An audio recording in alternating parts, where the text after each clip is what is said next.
আসসালামু আলাইকুম ওরহমতুল্লাহি ওবরাকাতুহু। সম্মানিত দর্শক শ্রোতা, স্বাগতম আপনাদের আরাফ স্টুডিওতে। আজকে আমরা কিয়ামতের এমন 5টি আলামত সম্পর্কে কথা বলবো, যেই 5টি আলামত সম্পর্কে আগে ভবিষ্যৎবাণী করা হয়েছিল এবং বর্তমানে তা বাস্তবতায় রূপ নিয়েছে। এই ভিডিওটি দেখার পরে আপনি ভাবতে বাধ্য হবেন যে আমরা কি কিয়ামতের অনেক নিকটতম রয়েছি।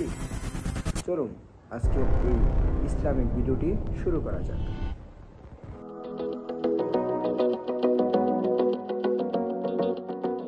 প্রথম আলামতটি হচ্ছে নির্লজ্জতা এবং বেহায়াপনা সম্পর্কে। রাসূল সাল্লাল্লাহু আলাইহি ওয়াসাল্লাম একটি হাদিসের মধ্যে বলেন, যখন কিয়ামত ঘনিয়ে আসবে তখন নির্লজ্জতা প্রকাশ পাবে এবং প্রকাশ্যে সবাই নির্লজ্জ হয়ে যাবে, সবাই নির্লজ্জতা করবে, বেহায়াপনা কাজগুলো করবে। হাদিসটি সহিহ বুখারীতে রয়েছে। আজকের বর্তমান সমাজে যে সকল ঘটনাগুলো ঘটছে, সোশ্যাল মিডিয়ার মধ্যে যে সকল বিষয়গুলো ঘটছে, এগুলো কি এই হাদিসের প্রতিফলন নয়? দ্বিতীয় আলামতটি হচ্ছে মিথ্যাকে সত্য এবং সত্যকে মিথ্যা মনে করা হবে। রাসূল সাল্লাল্লাহু আলাইহি ওয়াসাল্লাম এর একটি হাদিস সহিহ মুসলিম শরীফে এসেছে, যে রাসূল সাল্লাল্লাহু আলাইহি ওয়াসাল্লাম বলেছেন, কিয়ামতের আগ মুহূর্তে সত্যবাদীকে মিথ্যাবাদী মনে করা হবে এবং মিথ্যাবাদীকে সত্যবাদী মনে করা হবে। বর্তমান সমাজে সোশ্যাল মিডিয়া, রাজনীতি, ব্যবসা সকল ক্ষেত্রে আমরা দেখতে পাই সত্য থেকে মিথ্যাটাকে বেশি গ্রহণযোগ্য হিসেবে ধরা হয়। সুতরাং উক্ত ঘটনা থেকে কি বোঝা যায় না এটা কি কিয়ামতের পূর্বাভাস নয়? 3 নম্বর আলামতটি হচ্ছে মসজিদ নির্মাণে সকলে ব্যস্ত হয়ে পড়বে। সহিহ আবু দাউদে একটি হাদিস আছে যে কিয়ামতের আগে মানুষজন মসজিদ নির্মাণ করতে প্রতিযোগিতা করবে।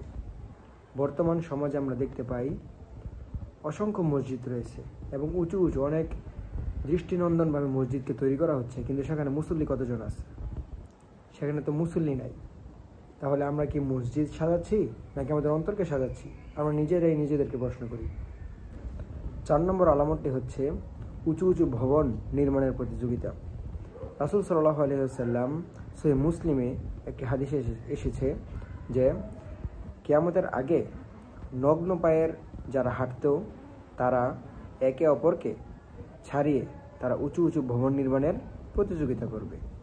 বর্তমান আমরা দেখতে পাচ্ছি মধ্যপ্রাচ্যের যে দেশগুলো রয়েছে, যেমন কাতার, দুবাই, তারা এই সকল দেশের মধ্যে তারা একে অপরকে ছাড়িয়ে উঁচু উঁচু ভবন নির্মাণ করছে, তারা ভবন নির্মাণ প্রতিযোগিতা করতেছে। কিন্তু তারাই ইতিপূর্বে কী ছিল? তারা নগ্ন পায়ে তারা মরুভূমির মধ্যে হাঁটত।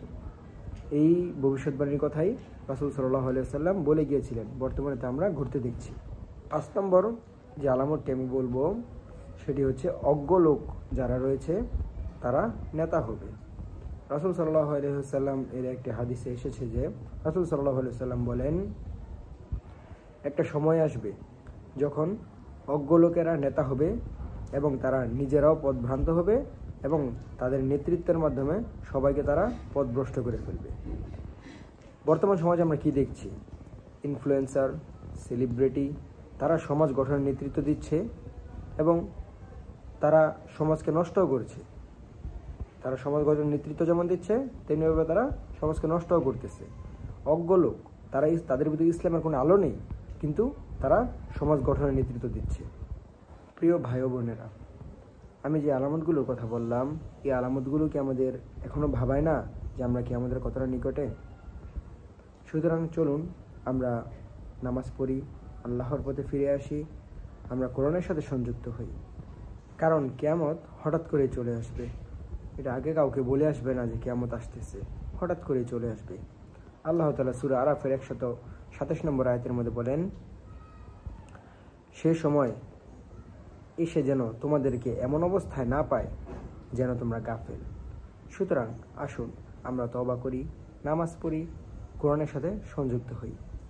এই ভিডিওটি যদি ভালো লেগে থাকে তাহলে একটি লাইক করুন, কমেন্ট করুন এবং চ্যানেলটিকে সাবস্ক্রাইব করে দিন এবং শেয়ার করার মাধ্যমে অন্যকে দেখা করার সুযোগ করে দিন। দেখা হচ্ছে পরবর্তী কোনো ভিডিওতে। আসসালামু আলাইকুম ওয়া রাহমাতুল্লাহি ওয়া বারাকাতুহু।